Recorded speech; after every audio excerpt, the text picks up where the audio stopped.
C'est un réel plaisir de vous retrouver au rendez-vous du journal sur la télévision Isanganiro. À la une de l'actualité, les élus de la population invitent le ministre des Finances à venir justifier certains manquements dans la mise en exécution du budget exercice 2022 par différents ministères. Et c'était après la présentation du rapport de l'audit de Cour de compte devant l'Assemblée nationale. Lydie Gahimbade était présente à l'hémicycle de Kigobe pour la télévision Isanganiro, nous en dira plus. Certains habitants de la mairie de Bujumbura se plaignent de la cherté du coût de la vie en général alors que le pouvoir d'achat est resté intact. Ils demandent au gouvernement de réguler les prix. Bienvenue dans le développement de ce journal.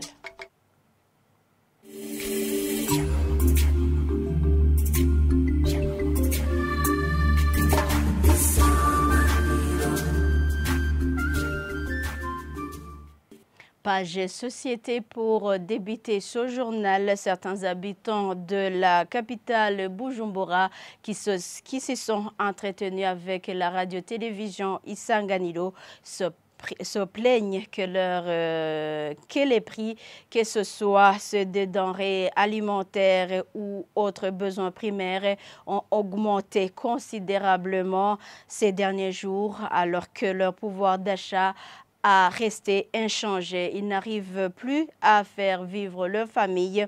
Ils demandent à l'État de tout faire pour réguler ces prix afin qu'ils puissent vivre dignement. Suivez-les.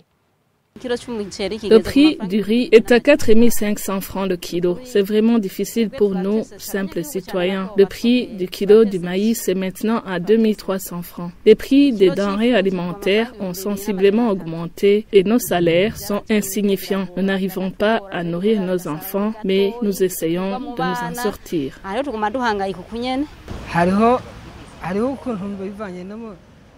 Je n'arrive pas à me nourrir comme avant. Maintenant, au restaurant, je paie entre 1000 et 2000 francs si je trouve un endroit abordable. Mais si je considère mon salaire, ce dernier n'est pas suffisant. Si je compte la restauration, le loyer et le personnes à charge.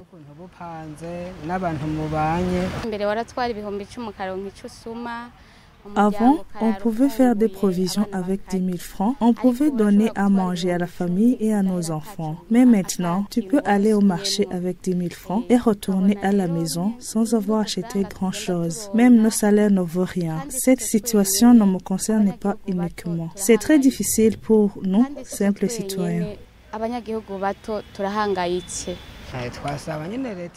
Que l'État fasse tout son possible pour que cette situation change, que ces prix diminuent afin que nos efforts puissent porter des fruits. Nous demandons à l'État de réguler les prix pour que nous ayons des moyens de nous approvisionner et pour qu'avec nos salaires, nous puissions acheter de quoi manger. Que l'État ait pitié de nous, car nous sommes confrontés à des problèmes à chaque fois. La faim guette nos familles alors que nous fournissons beaucoup d'efforts. L'argent que nous gagnons ne nous sert à rien. Que l'État régule ses prix pour que nous puissions vivre convenablement.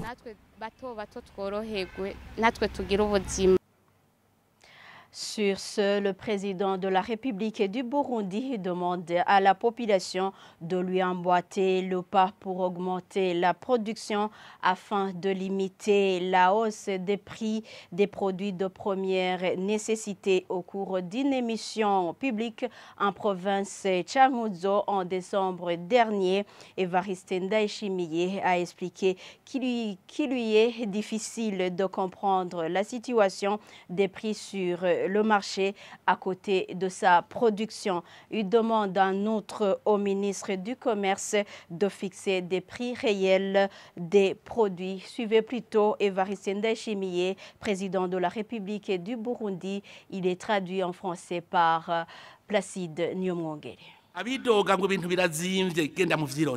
Que ceux qui dénoncent la cherté des articles, qu'ils en cherchent. M'avez-vous déjà entendu parler de la cherté des pommes de terre, des haricots ou du maïs alors que j'en possède? J'ai un stock de plus d'1 tonne de millet, de quelques tonnes d'arachides. Je mets 5 tonnes de maïs Dans mon stock se trouve aussi du haricot et du riz. Est-ce que je connais que c'est cher? Comment le connaître? Vous aussi, pourquoi ne pas faire ainsi? Soyons clairvoyants et capables de faire quelque chose au moins, surtout vous les dirigeants, et ne dites pas autrement. Nous avons un temps suffisant pour servir d'exemple à la population et cette cherté de la vie se transformera sans le savoir parce que nous aurons aussi contribué pour la production. Le problème que nous avons, chacun se lève et impose sans inquiétude son prix. Demandons alors au ministère ayant le commerce intérieur dans ses attributions de fixer les prix réels des produits sur le marché. Des gens trouvent le contexte dans la carence de devises et profitent pour multiplier par 5 les prix existants. Mais je connais comment passer à la baisse. Si on transformerait ces marges bénéficiaires en taxes, c'est déjà un clin d'œil que je fais au ministère des Finances. Celui qui aura à surfacturer, analysons d'abord son coût de production pour que le différentiel qu'il voulait imposer à la population soit versé au trésor public pour la construction des routes.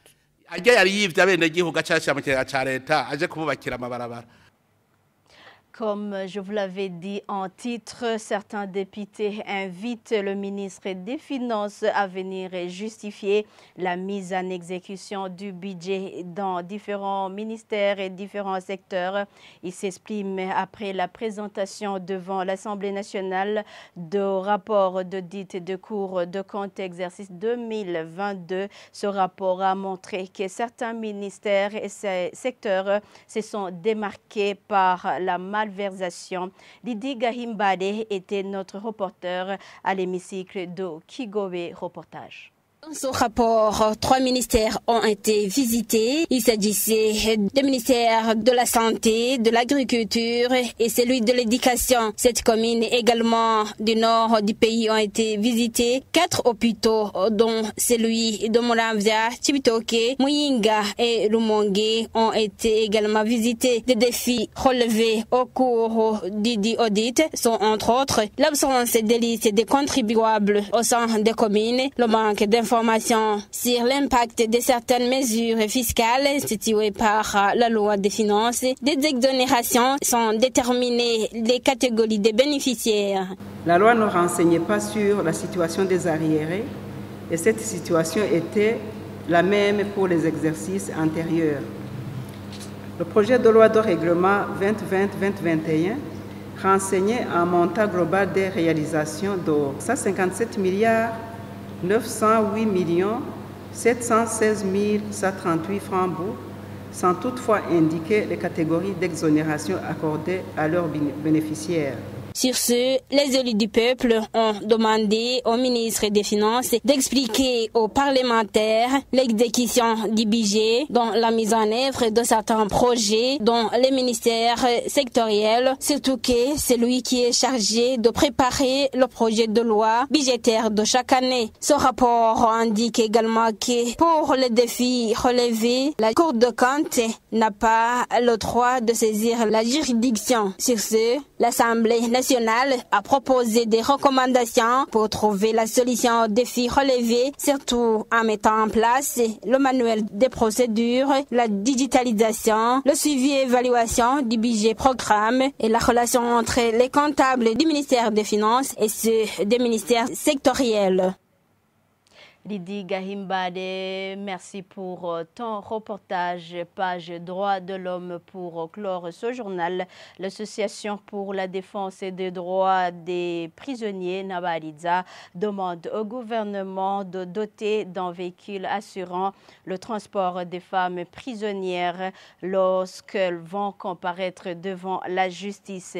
Jean-Marie Chimilimana explique que transporter les prisonniers dans un même véhicule y a risque que les droits des femmes soient bafoués. Au cours d'une conférence de presse qu'il a animée ce vendredi, le représentant légal de l'association Nabaliza a signalé que le véhicule assurant pour le moment le transport des prisonniers devrait être changé. Suivez Jean-Marie Chimilimana dans cette traduction de Leonidas Kilombo.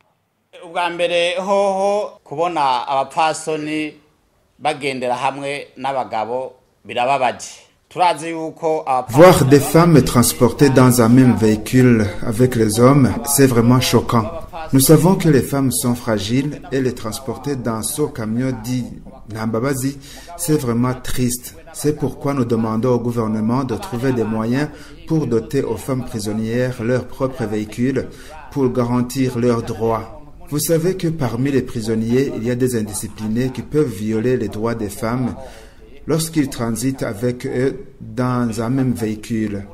Nous aimerions dire aussi que ces véhicules ne sont pas dignes de transporter des êtres humains, car à leur sortie de prison, ils pourront être responsables.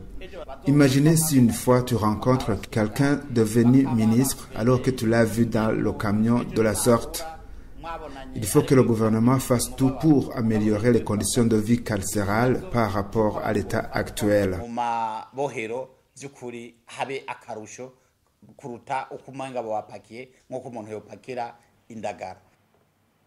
Et bien voilà, c'est ici que prend fin ce journal. Merci de l'avoir suivi. Bonne suite de nos programmes et bon début de la semaine. Au revoir.